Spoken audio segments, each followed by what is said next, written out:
नमस्कार दोस्तों, XYZ explainer channel में एक नए वीडियो के साथ आपका स्वागत है। अगर वीडियो अच्छी लगे तो प्लीज़ चैनल को सब्सक्राइब और लाइक ज़रूर कीजिएगा और अपने दोस्तों के साथ शेयर भी कीजिएगा। अक्सर हमने अपने आसपास ऐसे बहुत से लोगों को देखा होगा जो दूसरों से कम हुनरमंद होते हैं। दूसरे लोगों के मुकाबले उनमें कम टैलेंट होता है, लेकिन फिर भी वो उन लोगों से ज़्यादा कामयाब हो जाते हैं। तो ऐसा क्यों होता है? क्या उनकी किस्मत अच्छी थी या फिर ऊपर वाले ने उनका साथ दिया? इस चीज़ के पीछे क्या कारण हो सकता है, ज़रा सोचिए। इसके पीछे सबसे मुख्य कारण आलस होता है। कामयाब होने के लिए सिर्फ हुनर नहीं चाहिए होता, उस काम को करने के लिए जोश और हिम्मत भी चाहिए होती है। अगर आप में जोश और हिम्मत की जगह पर आलस है तो आप में कितना भी हुनर हो, वो हुनर किसी भी काम का नहीं रह जाता। जैसे दीमक एक पेड़ को अंदर से खोखला कर देती है। बाहर से तो वो पेड़ वैसा का वैसा ही दिखता है, लेकिन अंदर से वो पेड़ खोखला हो चुका होता है। उसी तरह आलस आदमी को अंदर से खोखला बना देता है। उसका जोश, उसकी स्फूर्ति अंदर से मर चुकी होती है, चाहे बाहर से वो आदमी स्वस्थ नजर आ रहा हो, लेकिन अंदर से आलस ने उसे दीमक की तरह उस आदमी के शरीर को खोखला कर दिया है। आज की जो कहानी मैं आपको सुनाने वाली हूँ, उसमें आपको आलस के कुछ मुख्य कारण पता चलेंगे और साथ ही आपको आलसी को हटाने के लिए कुछ ऐसे योग उपाय बताए जाएंगे। इससे पहले कि आप इस कहानी में खो जाए, इस चैनल को सब्सक्राइब जरूर कर ले। तो चलिए कहानी शुरू करते हैं। एक बार की बात है, एक आलसी आदमी बुद्ध के पास आकर कहता है कि हे बुद्ध, मैं अपने आप से बहुत परेशान हूँ। मैं बहुत ही आलसी आदमी हूँ, इसलिए सब लोग मुझे ताने देते रहते हैं। क्या आपके पास कोई ऐसा मार्ग है जिससे मैं मेरी आलस को दूर कर सकूं? यह सुनकर बुद्ध ने कहा कि तुम्हें कैसे पता कि तुम आलसी आदमी हो? इस बात का उत्तर देते हुए आदमी ने बोला कि हे बुद्ध, सब लोग मुझसे कहते रहते हैं कि तू बहुत आलसी आदमी है, तुझसे कोई काम ठीक से नहीं होता, तू हर काम को टालता रहता है और बिना जाने क्या क्या बातें करते रहते हैं। यहाँ तक कि मेरे परिवार के लोग भी मुझे आलसी आदमी कहकर ही पुकारते हैं। यह सुनकर बुद्ध उस आदमी से पूछते हैं कि तुम्हारे पास आलसी होने का कोई प्रमाण है क्या? क्या तुम ये सिद्ध कर सकते हो कि तुम एक आलसी आदमी हो? यह सुनकर वह आदमी कहता है कि हे बुद्ध, मैं कभी भी सुबह जल्दी नहीं उठ पाता और हर काम को टालता रहता हूँ। मुझे लगता है कि आलसी होने के लिए ये प्रमाण काफ़ी होगा। इस आदमी की बात सुनकर बुद्ध कहते हैं कि आलस को समझने के लिए हम यह जानना होगा कि आलस क्या है और वो किसी आदमी के शरीर में कैसे जन्म लेता है। अगर कोई आदमी किसी काम में पूरे मन नहीं लगा रहा है, उसमें उस काम के प्रति जोश ही नहीं है, उत्साह ही नहीं है, तो उसका कारण आलस होता है। आलस जोश और उत्साह का विपरीत होता है।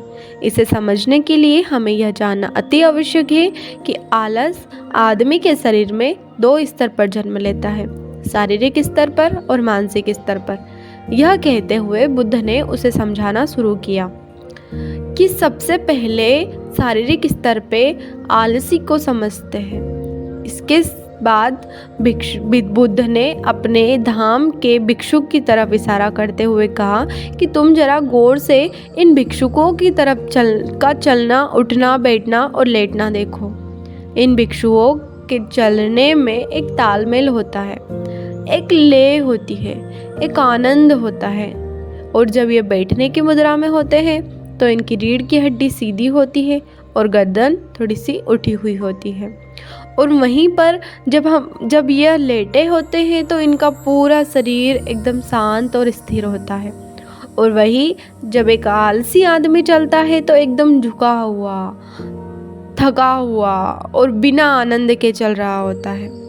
याद रखो, 70% आलस हमारे उठने, बैठने, चलने और लेटने में ही तय होता है। अगर हम अपनी इन अवस्थाओं को समझ लेते हैं और होशपूर्वक चलने, उठने और बैठने का प्रयास करते हैं तो हमारा 70% आलस दूर हो जाता है। शारीरिक स्तर पर आलस का दूसरा मुख्य कारण होता है सही नींद ना लेना।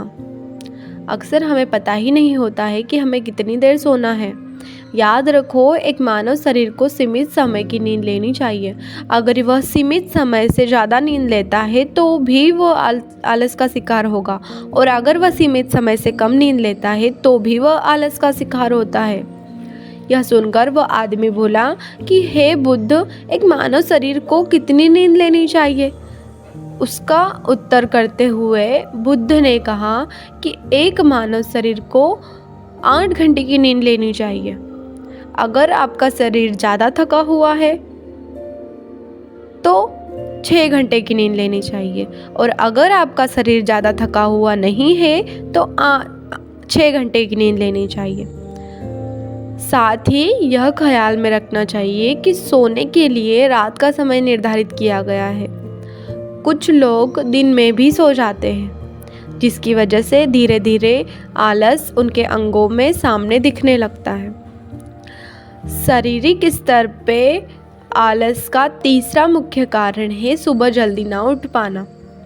पूरी प्रकृति, यहाँ तक कि पेड़ पौधे और पक्षी भी सुबह सूर्योदय होने से पहले जाग जाते हैं। यह हम पक्षियों को देखकर भी समझ सकते हैं कि प्रकृति ने मनुष्य के जीवन का कौन सा समय सोने के लिए निर्धारित कर रखा है। अगर हम सुबह जल्दी उठते हैं, सूर्य उदय होने से पहले उठते हैं, तो हमारे शरीर में एक फुर्ती होगी, एक ताजगी होगी, और हम हर काम में अपना मन लगा पाएंगे। यह सुनकर वह आलसी आदमी बोला कि हे बुद्ध, लेकिन मेरा काम ऐसा है जो रात में मैं कर पाता हूँ। इसी वजह से मैं रात में सही समय पर नहीं सो पाता और सुबह जल्दी नहीं उठ पाता। तो जिन लोगों का काम रात में होता है वो सुबह कैसे जल्दी उठ पाएंगे? यह सुनकर बुद्ध कुछ सोच विचार करते हैं और उसके बाद कहना शुरू करते हैं कि जिन लोगों का काम रात में होता है उन्हें अपना काम पूरा मन लगाकर करना चाहिए, और यदि ऐसे लोग रात में काम करके दिन में भी सोते हैं और सीमित समय की नींद लेते हैं तो भी वे आलस से बच सकते हैं। लेकिन रात में जितनी गहरी नींद आती है उतनी गहरी नींद दिन में नहीं आ पाती, क्योंकि दिन में शोर शराबा ज़्यादा होता है जिससे आदमी गहरी निंद्रा में नहीं पहुंच पाता। इसलिए जो आदमी दिन में सोता है उसे कुछ ऐसी व्यवस्था करनी चाहिए जिससे बाहर का शोर शराबा उसकी नींद में बाधा ना डाल सके।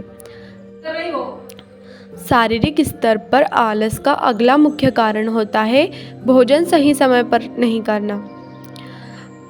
जरा आप ही सोचिए कि जिस खाने में ऊर्जा ही नहीं होती वो आपके शरीर को ऊर्जा कैसे दे पाएगा? वह आपके शरीर को ऊर्जा कैसे दे सकता है? और अगर इंसान ऐसा खाना खाएगा तो उसका शरीर किसी भी काम को करने में प्रतिरोध करेगा। अक्सर गलत समय पर उल्टा सीधा भोजन करने से आदमी का मोटापा बढ़ता चला जाता है, और एक पतले इंसान के मुकाबले एक भारी शरीर वाला इंसान के शरीर में ज़्यादा आलस आने की संभावना हो जाती है। इसलिए ऐसा भोजन करो जो प्रकृति से सीधा प्राप्त हो रहा हो, जिसमें कुछ ऊर्जा हो। यह सुनकर उस आदमी ने कहा कि हे बुद्ध, शारीरिक स्तर पर तो आलस को मैं समझ गया हूँ, लेकिन मानसिक स्तर पर आलस क्या होता है? इसका उत्तर देते हुए बुद्ध कहते हैं कि इंसान को अपने जीवन में बहुत सारी नाकामयाबियाँ मिलती है। जब वो नाकामयाब होता है, किसी काम को पूरा नहीं कर पाता, तो उसका जोश और उत्साह अगले काम को करने के लिए ठंडा पड़ जाता है। जब भी वो किसी नए काम को शुरू करता है तो उसका पिछला काम उसके मन को प्रभावित करता रहता है, इसलिए वो नए काम को पूरे जोश और उत्साह के साथ और पूरे मन लगाकर नहीं कर पाता है, और यही आलस का कारण बन जाता है, जिसकी वजह से वह नया काम भी पूरा नहीं हो पाता, क्योंकि उसमें उसका पूरा मन और पूरा जोश नहीं लगा होता है। इसके लिए हमें यह समझना ज़रूरी होता है कि जो पिछला काम हमारा पूरा नहीं हो पाया उसमें भी हमें बहुत कुछ सीखने को मिला है। उससे हमें यह अनुभव मिला जो हम अपने नए काम में लगा सकते हैं। तो पिछले काम के प्रति नकारात्मक नज़रिए रखने की बजाय सकारात्मक नज़रिए रखेंगे तो आलस हमारे मन में नहीं आएगा। मानसिक स्तर पे आलस का दूसरा मुख्य कारण होता है लक्ष्य का स्पष्ट ना होना। यह कहकर बुद्ध उस आलसी आदमी से एक सवाल करते हैं कि मैं मान लो यदि तुम किसी जंगल में फंस गए हो और तुम्हारे पास खाने पीने के लिए कुछ भी नहीं है, तो तुम क्या करोगे? वो आदमी कहता है कि हे बुद्ध, मैं जिंदा रहने के लिए उस जंगल में खाने पीने का सामान ढूंढ लूँगा। यह सुनकर बुद्ध कहते हैं कि अगर तुम्हें फिर भी खाने पीने का सामान नहीं मिलता, तो इसका जवाब देते हुए वो आदमी कहता है कि हे बुद्ध, तो फिर मैं किसी भी तरह से किसी भी कीमत पर उस जंगल से बाहर निकलने का पूरा प्रयास करूँगा। यह सुनकर बुद्ध कहते हैं कि चूंकि वहाँ पर तुम्हारा लक्ष्य स्पष्ट है, इसलिए तुम्हारे शरीर में कोई आलस नहीं है और कोई आलस नहीं आएगा।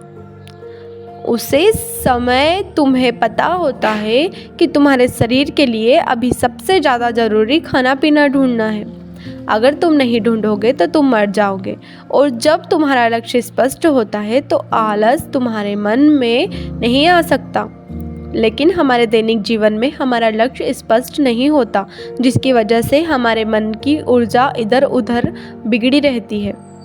अगर हमारा लक्ष्य स्पष्ट होगा तो कोई अलग से कोई ताकत हमें हमारा लक्ष्य प्राप्त करने से नहीं रोक सकती।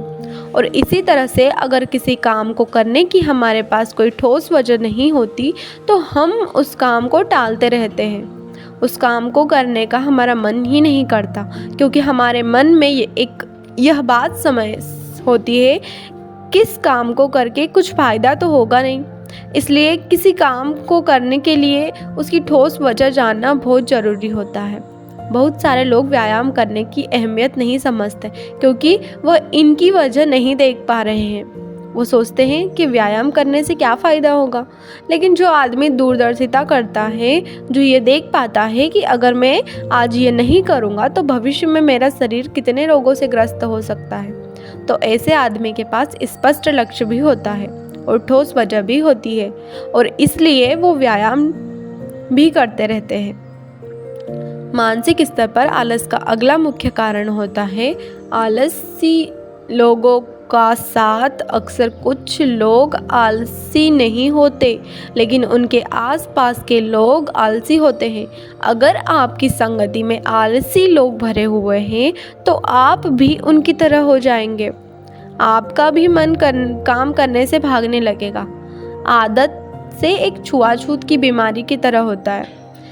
जितने आलसी लोग से आप घिरे हुए हैं, आपका मन उतने ही आलस को पकड़ लेगा। मानसिक स्तर पर आलस का अगला मुख्य कारण होता है किसी भी काम को टालते रहना।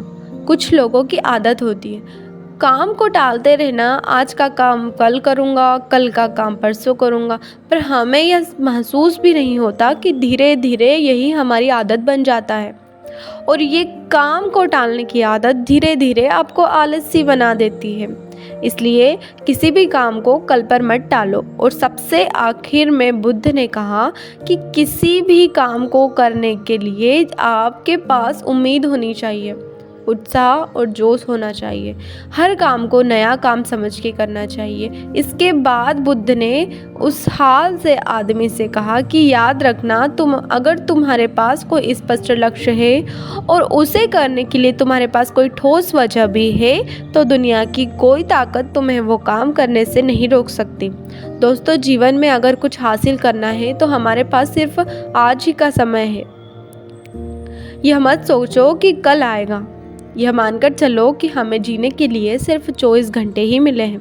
इन 24 घंटे में मरने से पहले हमें क्या क्या कर सकता हूँ, ये समझ लीजिए कि एक एक सेकंड मिलकर एक मिनट बनता है, और एक एक मिनट मिलकर एक एक घंटा बनता है, और एक घंटा मिलकर पूरा दिन बनता है। तो हमारे लिए सबसे ज़्यादा ज़रूरी वो सेकंड है जिनसे पूरा दिन बना हुआ है। इसलिए अपनी किसी भी सेकंड को बर्बाद मत करो, क्योंकि एक बार जो घड़ी बीत गई वो वापस लौट कर कभी नहीं आती। तो दोस्तों, कैसी लगी आपको ये कहानी कमेंट सेक्शन में ज़रूर बताना, और अच्छी लगी हो तो इस चैनल को सब्सक्राइब ज़रूर कर लेना। तो मिलते हैं अगली कहानी में, तब तक के लिए अपना ख्याल रखें।